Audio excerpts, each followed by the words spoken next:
Hi there, I'm Sarah Seidem, Managing Editor of Groups Today. And I'm Lauren Eisenlohr, Marketing Director for Groups Today. So Lauren, obviously social media plays a huge part in all of our lives today. That could be from deciding where to dine out that evening to discovering a new destination or attraction that you want to visit. There's so much to it, right?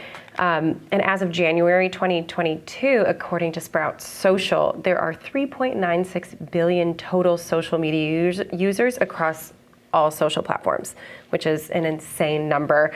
The average person bounces between 7 different social networks per month, and the amount of time adults use social media across all platforms is now higher than ever, which is 95 minutes per day. So knowing this, it's clear that having a presence on social media is to your benefit and is a must. Knowing this, we're going to dive a little deeper also into some small business social media do's and don'ts. Your first do is double check your grammar.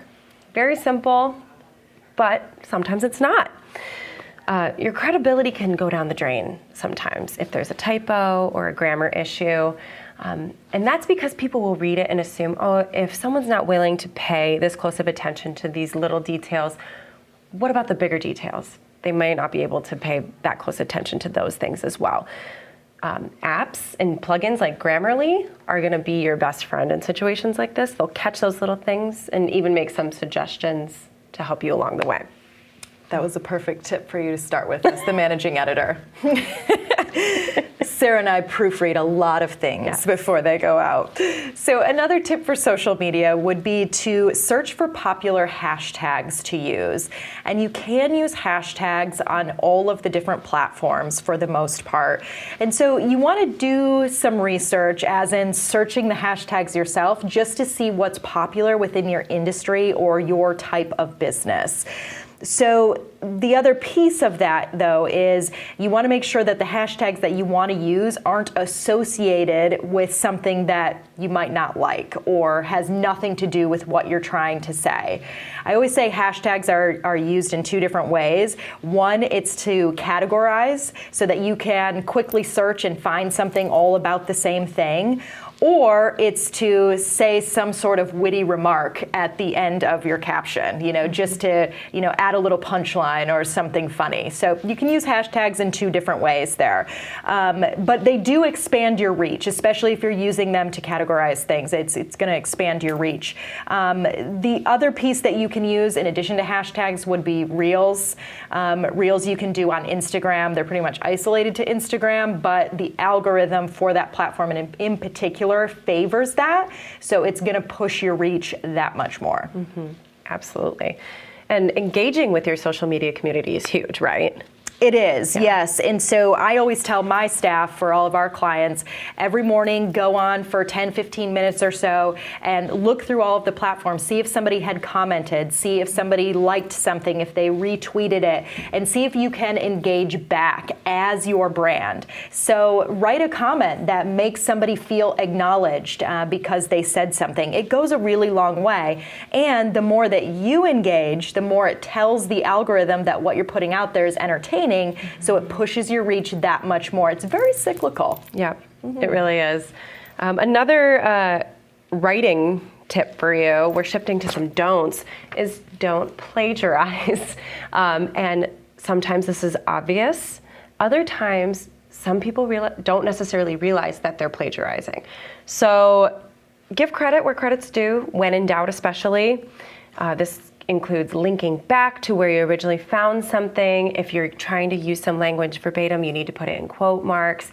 If you want to use a photo from a photographer or an artist and you want to reshare that, reach out for permission, and then if you have that permission, tag them in the photo. Give people who see the photo an opportunity to know who the artist or the photographer is.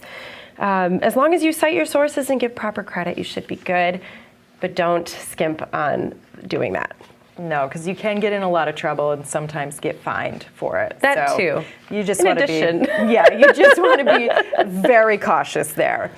So to that end, you don't want to be unprofessional. So inevitably, with any business, somebody's going to leave some sort of a negative comment or something that you just don't like. It's going to happen, whether it's a Google review or whether it's on some sort of post that you put up. So you don't want to respond back with the same level of negativity or be rude, or even sometimes you don't even want to take down that comment because it's just going to fuel the fire. And that person's just going to come back and they're going to say, why did you take that down? And it's just going to create this argument. Yeah. So you really want to think about the language that you use there and just be professional, be open to new perspectives, and do your best to really take the high road with your business. Absolutely. And another don't is don't stay silent. And this is a tricky one, but it's also pretty simple. There's a lot happening in the world around us these days, and social media is a huge way for us to find out about a lot of those things and also communicate about those things. Major events truly abound. And while you may not always have to address a specific current event directly, it's wise to address any overall themes which reflect your beliefs as a company, which your audience will appreciate hearing. Staying silent in an overwhelmingly dominant current event can come off as tone deaf or uncaring. And if you're having trouble with this type of messaging, there are professionals out there that specialize in exactly this. Millennials and Gen Z travelers specifically look to spend their travel dollars very consciously, whether that's environmentally or socially. So keep that in mind, because this does not exclude group travel professionals. If they see someone sharing their same values or being outspoken in a topic that matters to them, you're automatically sitting in a better position than you would have been previously. So just take some of these tips in mind as you peruse social media, and good luck. And for more tips, visit groupstoday.com and subscribe to our eDaily and our bi-monthly magazine. We'll see you next time.